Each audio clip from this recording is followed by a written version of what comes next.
तो I hope आपको screen दिख रही होगी। ये जो हमारा 15 मिनट का सेशन है अवेयरनेस ड्राइव का। As again just introducing myself, मेरा नाम शालिनी कौशिक है। मैं श्री मेटालिक से सीएसआर एंड कम्युनिकेशन हेड हूँ। हमारे सीएसआर डिवीजन के अंदर DW Draupadi Devi welfare organisation के अंडर हमारे अलग अलग स्कूल्स हैं और हेल्थ केयर के जितने भी हमारे इनिशिएटिव्स होते हैं उनके साथ हम मिलकर काम करते हैं। उसमें एक यूनिट हमारा है सांची, जहाँ पर हमारा ट्रेनिंग सेंटर जो है DW, उसके थ्रू हमने एक यूनिट क्रिएट किया है बटबिल क्योंझर उड़ीसा के अंदर, जहाँ पर हम लोग सैनिटरी नैपकिन प्रोड्यूस करते हैं। तो आप में से जितने लोग भी जहाँ जहाँ भी, बिकॉज बहुत सारे ऐसे लोग हैं जो अलग अलग कोने से हिंदुस्तान के यहाँ जुड़े हैं, तो अगर आपके आसपास आप पैड्स डिस्ट्रीब्यूट करना चाहते हैं, कोई वर्कशॉप दिलवाना चाहते हैं स्कूल में, कॉलेजेस में, किसी हॉस्पिटल में, कहीं पर भी, तो आप हमारे को कांटेक्ट कर सकते हैं एंड इस इनिशिएटिव में आप भी जुड़ सकते हैं। गोइंग फर्दर, इस इनिशिएटिव के साथ हमने एक छोटा सा एक और इनिशिएटिव जोड़ा, जो कि जिस टाइम पे हर जगह पर न्यूज़ में रेप केसेस जो थे, जो बहुत ज़्यादा बढ़ गए थे एंड वो उठते जा रहे थे, तो हम लोगों ने एज अ कम्युनिटी सोचा कि हम लोग क्या कर सकते हैं।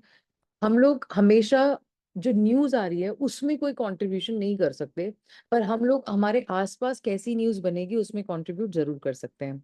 तो उसी के लिए हम लोगों ने एक स्टेप लिया, जहां पर हम सब लोग अपने, कम से कम हमारी जो कम्युनिटी हमारे साथ कनेक्टेड है, उसके साथ हम लोग मीटिंग करते हैं और हम लोग बातचीत करते हैं हर हफ्ते में, थर्सडे से लेकर संडे पर। गोइंग फर्दर, हमारे जितने भी स्कूल्स हैं वहां पर उसके कैंपसेस में सेशन होता है सेल्फ डिफेंस का, जो कि झरना मैम अभी लीड कर रही हैं उसको। एंड वहां पर पेरेंट्स, बच्चे, टीचर्स और आसपास के लोग ज्वाइन कर सकते हैं उस सेशन में। इसका बेसिकली मतलब ये है कि अगर आप इस सेशन में आते हैं, यहाँ पर जहाँ पर हम बातचीत कर रहे हैं, या उस सेशन में जहाँ पर लोग कराटे सीख रहे हैं, टाइक्वांडो सीख रहे हैं, ये सब चीजें सीख रहे हैं, इससे बेसिकली मतलब ये है कि हो सकता है कि समाज एक स्टेप आगे ना जा रहा हो, पर आपने अपना पहला स्टेप ले लिया। कैसे? क्योंकि आपने अपने बॉडी को और अपने माइंड को, दोनों को ये बोल दिया कि मेरे आसपास जो भी अब तक हुआ है उसको मैं आगे लेके जाने वाला या जाने वाली नहीं हूँ, और मुझे और मेरे समाज को बदलने की जरूरत है। और उस बदलाव के लिए हमने ये एक डिस्कशन के पोर्टल को सामने लेकर आए हैं। क्योंकि अगर हम लोगों ने बात नहीं करी, अगर हम लोगों ने सही से उसके बारे में डिस्कशन नहीं किया, तो बदलना तो बहुत दूर की बात है, वो नहीं हो पाएगा। क्योंकि अगर आप सोचिए कि कोई इतना हीनियस क्राइम, कोई बहुत गंदा क्राइम जब होता है, हम उसके बारे में बात तक नहीं करते अपने घरों में। तो अगर वो क्राइम से हमें अपने बच्चों को बचाना है, तो हम वो कैसे बचाएंगे? तो उसका एक मेथोडोलॉजी है जिस तरीके से हम उस बात को अपने बच्चों तक पहुंचा सकते हैं। गोइंग फर्दर, हमारा जो टॉपिक था इस हफ्ते का, जिस पे हमने बात की थी कल भी, वो है सेक्स एंड जेंडर। ये दो ऐसे शब्द हैं जिनको थोड़ा सा हम मिक्स कर देते हैं जब भी हम किसी से बातचीत कर रहे होते हैं। अ, जितने भी हम लोग फॉर्म भरते हैं ना, आधार कार्ड हो गया, हमारा पैन कार्ड हो गया, कोई भी, जब भी हम इंफॉर्मेशन भरते हैं, स्कूल में जाते हैं, कुछ भी होता है, तो वहां पर लिखा होता है कि सेक्स का कॉलम लिखा होता है, उसमें लिखते हैं हम लोग मेल, फीमेल या कुछ। एक्चुअली अगर उसके अंदर जेंडर लिखा होता है, तो हमारे को अब समझना पड़ेगा कि वो जेंडर वहां पर नहीं आना चाहिए, क्योंकि सेक्स जो होता है वो एक साइंटिफिकली, एक फिजियोलॉजिकली आप कैसे पैदा हुए हैं उसके बारे में है। उसका मतलब क्या होता है? ये थोड़ा सा कॉम्प्लेक्स टॉपिक लग सकता है, लग रहा है तो कोई बात नहीं, आप मेरे को सुनते रहिएगा एंड धीरे धीरे ये समझने आने लग जाएगा। सेक्स का मतलब होता है कि मैं एज अ बच्चा कैसे पैदा हुई या हुआ, है ना। इसमें अभी तक हम लोग तीन जेंडर के, तीन सेक्स के बारे में बात करते हैं, जो डिवीजन में हम लोग बात करते हैं। पहला है मेल, दूसरा है फीमेल, तीसरा है अदर्स। अदर्स में हम इंटरसेक्स बोलते हैं, जब हम साइंस में भी इसको मेंशन कर रहे होते हैं, जिसके अंदर हम लोग ट्रांसजेंडर्स, हमारे जिनको हम किन्नर्स या हिजड़ास बोलते हैं, वो उसके अंदर आते हैं। बेसिकली हो क्या रहा है? जन्म से ही ईश्वर ने, जिसको भी आप मानते हैं, साइंस मान लीजिए, उसके थ्रू हम लोग, जब जन्म आ रहा है हमारा, दुनिया में हम लोग आ रहे हैं, तो बस क्रोमोसोम्स का फर्क है, केमिकल एक फर्क है, जो कि मुझको औरत और आपको आदमी, आपको महिला या आपको कोई और बनाता है। मतलब इससे ज्यादा कोई डिफरेंस नहीं। और ये वाला जो क्रोमोसोम है, जिससे हमारा सेक्स डिफाइन होता है कि हम आदमी बनेंगे या औरत बनेंगे, वो एक्चुअली एक फादर से आता है। तो जिन भी फैमिलीज में जहां पर भी ये बात होती है कि ये लेडी ने तो एक भी बेटा नहीं पैदा हुआ इसके या कुछ हुआ, तो एक्चुअली साइंस ये बोलती है कि उसमें उस लेडी का कोई हाथ नहीं है। साइंटिफिकली ये प्रूवन है।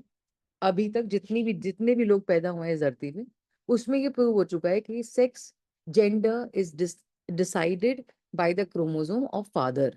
पिता के क्रोमोसोम के जो कंट्रीब्यूशन होता है उसके थ्रू बच्चे का जीवन डिसाइड होता है। गोइंग फर्दर, जेंडर की बात करते हैं। अभी सेक्स को क्या समझ में आ गया, जेंडर क्या होता है? जेंडर का बेसिक मतलब क्या होता है कि मेरे समाज में औरतें कैसे बिहेव करती हैं जो उन्हें औरतें बनाता है, आदमी कैसे बिहेव करते हैं जो उनको आदमी बनाता है। मैं जैसे नॉर्मली होता है ना कि हर आदमी जो होता है वो प्रोवाइडर होता है, ऐसे शेल्टर एज से जब हम चलते आ रहे हैं, तो बेसिकली प्रोवाइडर का मतलब ये नहीं होता था कि वो बोलता है कि मैं जो बोलूंगा वो तुम करोगे। प्रोवाइडर का मतलब होता है कि वो बोलता है तुमको क्या चाहिए कि मैं करूं, तो वो तुम मुझे बताओ और वो मैं करूंगा। तो ये एक डेफिनेशन है। ये डेफिनेशन कहाँ से क्रिएट हुई? एक पर्टिकुलर समाज से क्रिएट हुई। इसको हम मैस्कुलिनिटी, फेमिनिटी, भाई इस ये तो बहुत ज्यादा आदमियों की तरह लड़ाई करती है, ये तो बहुत औरतों की तरह चुगलियां करता है, ऐसे हम लाइनें सुनते हैं। पर एक्चुअली हम सोचते हैं कि ये क्या हो रहा है? हम लोगों ने किसी की कोई एक्ट को कैसे डिफाइन किया कि वो आदमी और औरत ही कर सकते हैं, वो जेंडर होता है। गोइंग, जिसको हम हिंदी में लिंग भी बोलते हैं बेसिकली, है ना, कि आपका लिंग क्या है। तो इसमें अब फैक्ट्स एंड प्रैक्टिसेस के बारे में बात करते हैं। ओवरऑल ये फैक्ट्स और प्रैक्टिसेस हम क्यों बात कर रहे हैं मैं आपको बताऊंगी।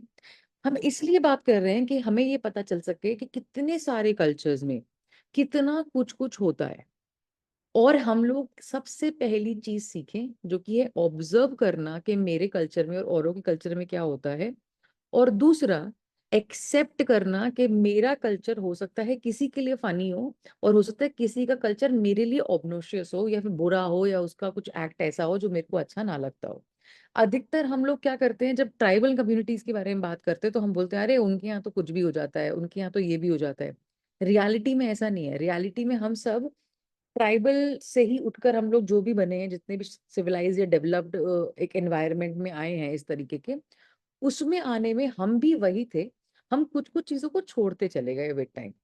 पर आज भी अगर हमारे समाज में कुछ गलत हो रहा है, आपके और मेरे सोसाइटी में कोई भी ऐसा काम हो रहा है जहां पर हमारे फीमेल्स जो हैं वो पीड़ित फील करती है, उनके साथ हरासमेंट होता है, कोई बच्चा है जो कि डर के अपने घर में रहता है, इसका मतलब ऐसा कुछ और भी है जो पीछे से हम लोग अपने जीवन में आज भी जी रहे हैं। तो ये उसको समझने का एक तरीका होगा। किन्नर कल्चर के बारे में अगर मैं बताती हूँ, एक छोटा सा एक पॉइंट है कि आप सोचिए हमारे समाज में ऐसा होता है कि कोई भी अच्छा काम हुआ, कुछ हुआ, तो हम हिजड़ों को पैसे देते हैं, वो हमारे घर आते हैं, नाचते हैं, गाते हैं, कुछ करते हैं, हम उन्हें कपड़ा देते हैं, वो हमें हमारे घर हमारे सर पे आके ब्लेसिंग्स देते हैं, कुछ करते हैं। पर इस कम्युनिटी को तो हमने बिल्कुल पिछड़ा कम्युनिटी छोड़ दिया। मतलब ना इसके पास हम लोग हेल्थ केयर चेकअप देते हैं, गवर्नमेंट के कोई रूल्स नहीं आते इसके अंदर, बाई द वे कोई फॉलो नहीं करते। अ, इसके अंदर कोई एजुकेशन नहीं है, क्योंकि जहां पर भी ये बच्चा पढ़ेगा उस बच्चे के साथ बहुत हरासमेंट होता है। इसीलिए बहुत सारे माँ बाप चुपचाप बिना बताए बच्चे को पढ़ाते हैं। इसके बाद एजुकेशन पॉइंट के बाद अगर जॉब लगता है तो जॉब की फैसिलिटी अभी केरला में स्टार्ट किया है, जहां पर फर्स्ट किसी बंदे ने मतलब एक किन्नर ने ज्वाइन करा है एज एन ऑफिसर या टीचर आई थिंक, तो स्टार्ट किया है। तो हम लोग तो ऐसे ट्रीट करते हैं, पर बाहर के कंट्रीज में क्या होता होगा आप सोच के देखिए। क्या वहां पर भी हर कंट्री में कोई सोचता होगा कि ये लोग ब्लेसिंग देंगे, नाचेंगे, गाएंगे और ये करेंगे as a community? Absolutely not. हर एक कम्युनिटी का एक अलग तरीका है हर एक जेंडर को अपने नजर से समझने और सोचने का, पर वो जरूरी नहीं है कि वो सही हो। मेट्रियार्कल सोसाइटी की बात करते हैं, जैसे फॉर एग्जांपल मेघालय, साउथ में भी बहुत सारी जगह ऐसी है जहां पर लोग अपने मदर का नाम अपने साथ अपने नाम में लगाते हैं। पर ईस्ट में ऐसी जगहें हैं जहां पर जो लिनिएज होता है, मतलब जो भी नाम पीढ़ी दर पीढ़ी पैसा चलता आ रहा है, वो बेटी को मिलता है। तो और सबसे छोटी बेटी जो होती है, असम वगैरह में भी कम्युनिटीज में सबसे छोटी वाली जो बेटी होती है वो पेरेंट्स का ध्यान रखती है, वो पेरेंट्स के साथ रहती है, वो घर जमाई लेकर आती है, और वो परिवार का वंश आगे चलता है। अभी तक हमारा कॉन्सेप्ट क्या है कि औरतें शादी करके अपने हस्बैंड के घर जाती हैं, और पिता से बेटे तक का साथ होता है लिनियज चलाने के अंदर, है ना। बट ये तभी तक हमें सही लगता है जब तक ये हमारी कम्युनिटी में हो रहा है। ऐसा ही एक प्रैक्टिस था जो कि बहुत पुराना था और जिसको बदला गया, जो कि बहुत बहुत दुख की बात है कि कभी किसी के साथ वो हुआ हो, जो था सती प्रथा। सती प्रथा में ये लोग क्या करते थे कि अगर आप किसी का भी लेडी का कोई हस्बैंड एक्सपायर हो गया तो उसको उसके लाश के साथ जब वो जला रहे हैं उसको, तो वो उसमें जला देते थे उसको। मतलब जो जिंदा व्यक्ति है वो भी, उसका जीवन भी वहां पर अंत होता था। थिंकिंग के इसके साथ कोई कुछ उल्टा ना कर दे हस्बैंड के बाद, इसको किसी की तरफ अट्रैक्शन ना हो, जैसे बहुत सी बातें थी जिसके कारण लोगों ने इसको सही समझ लिया था। एंड जो जो लेडी विधवा हो जाती थी उसको एक बिल्कुल आइसोलेटेड जगह पे छोड़ देना, उसका किसी से भी कोई कॉन्वर्जेशन नहीं होना। अब जरूरी नहीं है वो औरत 90 साल की हो सकता है वो लड़की की शादी 9 साल की उम्र में हुई हो, वो 10 साल में विधवा हो गई। तो इस तरह की कुरीतियां हमेशा चलती आ रही थी जिसके अगेंस्ट औरतों ने लड़ाइयां करी। पर जब सारे आदमी समाज के इस चीज के अंदर जुड़ गए तो हम लोगों ने देखा कि वो चीजें बदल पाई। तो रियलिटी क्या है? रियलिटी ये है कि कोई भी प्रथा अगर चलती आ रही है तो उसको बदलने में पूरा का पूरा समाज लगेगा तो वो बदल सकते हैं हम लोग। गोइंग फर्दर, ब्राइड प्राइज, इसमें बेसिकली ये होता है कि ब्राइड के जो फैमिली होते हैं वो लोगों को पैसा मिलता है शादी कराने का, जैसे दहेज देते हैं हमारे, मैं उस कम्युनिटी जाती हूँ जहां पर हस्बैंड के फैमिली को सामान देते हैं, उनको गिफ्ट विफ्ट जाता है, चीजें जाता है ना, दहेज को हम लोग गिफ्ट बोलते हैं हमारे यहाँ पर। तो वो ऐसे उसको देते हैं। पर बहुत सारे ऐसे कम्युनिटी है जहां पर अगर आपको शादी करनी है तो लड़की वालों के यहाँ पर आप लोग उसको पैसा देते हैं कि जी वी आर ब्लेस्ड कि आप अपने बेटी को हमारे को दे रहे हैं तो we want to give back to you something. और ये भी ऐसी बहुत सारी कम्युनिटीज हैं। अब आप सोचिए कि आपके लिए ये अजीब हो सकता है पर ये किसी की रियलिटी हो सकती है। तो अगर हमारे को दिमाग में ये रहा कि अच्छा ये उनकी कम्युनिटी में ऐसे होता है, तो अपने आप आपको समझ में आ जाएगा कि जरूरी नहीं है मेरी कम्युनिटी में सेम हो, बट आई अंडरस्टैंड कि उनके कम्युनिटी में ऐसे होता है। डिफरेंट प्रैक्टिसेस को अगर हमने रिस्पेक्ट किया, हम डिफरेंट लोगों को रिस्पेक्ट कर पाएंगे। और हमारे कम्युनिटी में कुछ गलत होगा या उनके में होगा, हम चेंज भी कर पाएंगे। चाइल्ड मैरिजेस अभी तक हो रही है, चाइल्ड मैरिजेस हिंदुस्तान में केसेस जब दर्ज होते हैं तो उनकी एफआईआर फाड़ दी जाती है आज भी। राजस्थान के तो हमंगस केसेस हैं जो कि अभी भी चाइल्ड मैरिजेस में आते हैं। जेंडर सिलेक्शन, यहाँ पर हरियाणा में तो अगर किसी डॉक्टर के सामने, रेडियोलॉजिस्ट के सामने अगर मैंने फोन भी उठा लिया, अगर मैं चेकअप कराने गई हूँ, तो वो डर जाते हैं। उनको लगता है कि अरे ये जेंडर पूछने तो नहीं आए, ये यहाँ पर रिकॉर्डिंग तो कुछ नहीं कर रहे, बिकॉज यहाँ पर सीधा का सीधा जेल करते हैं लोगों को, बिकॉज इतना ज्यादा जेंडर सिलेक्शन है। गोइंग फर्दर, बट इंटरनेशनल में जरूरी नहीं है कि हिंदुस्तान के बारे में हम लोग बात करें और सोचें कि ऐसी प्रैक्टिसेस होती हैं। इंटरनेशनली भी बहुत सारी प्रैक्टिसेस होती हैं। यहाँ पर मैंने बस दो चीजों को लिखा है, एक पुरानी और एक जो अभी होती है। अफगान कल्चर में जो भी बेटियां पैदा होती हैं और किसी के यहाँ पर बेटा नहीं होता, तो वो उसको एक्चुअली बच्चे की तरह, बेटे की तरह उसको रखते हैं, उसको बेटे की तरह कपड़े पहनाते हैं, उसके वो मेल रोल्स को उसको डिफाइन करते हैं। तो बेसिकली क्या हुआ, आप कैसे पैदा हुए हो वो तो हो गया आपका सेक्स जो कि डिफाइन हो गया बाय साइंस, ओके। बट आपका समाज क्या आपको बोलता है कि औरतों को कैसा होना चाहिए, आदमियों को कैसा होना चाहिए, वो आपका समाज है। हिंदुस्तान के अंदर भी जब हम लोग बात करते हैं, मैं लास्ट जो मैं जॉब कर रही थी तो उसके अंदर एक था, मेरे को पूरा टीम बनाना था, ईस्ट और साउथ का टीम बनाना था एक प्रोडक्ट प्लेसमेंट के लिए। मैंने देखा कि जितनी ज्यादा औरतें साउथ में एक्टिव हैं उससे कहीं ज्यादा औरतें ईस्ट में एक्टिव हैं। और एक्चुअली नॉर्थ और वेस्ट की फीमेल सिर्फ और सिर्फ हाईली मेट्रोज में एक्टिव होंगी, पर बाय कल्चर ईस्ट में और साउथ में औरतें बाय कल्चर एक्टिव है। और ये बेसिकली इसमें डिफरेंस क्या आया, मैं भी फीमेल हूँ वो भी फीमेल है, तो वो इतना कल्चरली इतना एक्टिवेटेड कैसे है? क्योंकि बचपन से उसको सिखाया गया है शी इज इक्वल, या फिर वो ये काम कर सकती है। बस इतना बताने से वो महिला उतना ही कॉन्फिडेंट फील करती है जितना वहां का आदमी फील करता है। एंड ओल्ड पॉइंट पे अगर मैं बोलूं, जो एक प्रथा खत्म करी गई वो थी फुट बाइंडिंग। चाइना के अंदर लोग पैरों को लड़कियों के बांध देते थे लोहे के कैसल से। और उसमें क्या होता था कि जिससे जितने छोटे पैर होंगे ना, उतना उसको शुभ मानते थे, सुंदर मानते थे, कच कच करते थे। तो इन सब चीजों की वजह से लोगों ने क्या करना शुरू करा, उसको बॉडी को डिफॉर्म करना शुरू करा। और जब उनके पैर खुलते थे या वो कुछ होता था तो पता चलता था कि पूरा का पूरा लिम्फ जो है, जिस तरह से बॉडी को बनना चाहिए था, वो कभी उतना पनप ही नहीं पाई। It was always a problem. मतलब पर ये चीजें अब कुछ खत्म हो गई हैं। सो गोइंग फर्दर, अगर हम लोग बात करते हैं कि हमारी एक्टिविटी क्या होगी, तो हमारी एक्टिविटी बहुत सिंपल है। हम लोगों को दिमाग खोल के रखना है, एक बातचीत को एनकरेज करना है, और ये हम सिर्फ तब कर सकते हैं जब मैं सोचूंगी कि आप और मैं बराबर है। ये हम कभी नहीं कर पाएंगे अगर मैंने सोचा कि आप छोटे जगह से हो, आप बड़े जगह से हो, आप में और मेरे में भेदभाव है। आप में और मेरे में कोई भेदभाव नहीं है, हमारा भेदभाव जन्म से है। जन्म से आप एक अलग घर में पैदा हुए, मैं एक अलग घर में पैदा हुई, आप आदमी हो सकते हैं, आप औरत हो सकते हैं, मैं औरत हूँ, और बहुत सारे अलग अलग एक्सपोजर। पर आज क्योंकि हम लोग सारे साथ में हैं, तो हम लोग बदलाव कैसे लाएंगे? इस हम बदलाव लाएंगे जब आप और मैं सोचेंगे कि मेरी कम्युनिटी में जो होता है और आपके कम्युनिटी में जो होता है वो बस एक अलग कल्चरल प्रैक्टिस है। अगर आपके घर में कोई और भाषा बोलते हैं तो मेरे घर में कोई और भाषा बोलते हैं, इट इज दैट सिंपल। पर हो सकता है आपके कल्चर और मेरे कल्चर में दोनों में कुछ गलत चीज हो, जिसके बारे में हमें ओपनली बात करनी चाहिए। एंड हो सकता है कि बाहर का, घर के बाहर का समाज आप कभी ना बदल पाए, पर घर के अंदर क्रांति लाना, घर के अंदर बदलाव लाना, घर के अंदर बातचीत लाना आपका सबसे पहला कर्तव्य होगा, और आपका अधिकार है कि आप उसे कर पाए।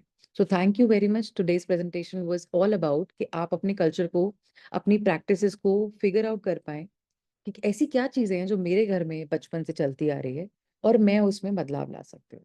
जैसे फॉर एग्जाम्पल मेरे घर में एक छोटा सा प्रैक्टिस था कि औरतें आदमियों के साथ खाना नहीं खाते थे, और वो अलग से बैठते थे, और चाहे किसको कितना भी प्रॉब्लम हो, कुछ भी हो, अ, वो कभी साथ में बैठेंगे ही नहीं। डाइनिंग टेबल का कोई कॉन्सेप्ट ही नहीं था, जबकि घर में डाइनिंग टेबल था।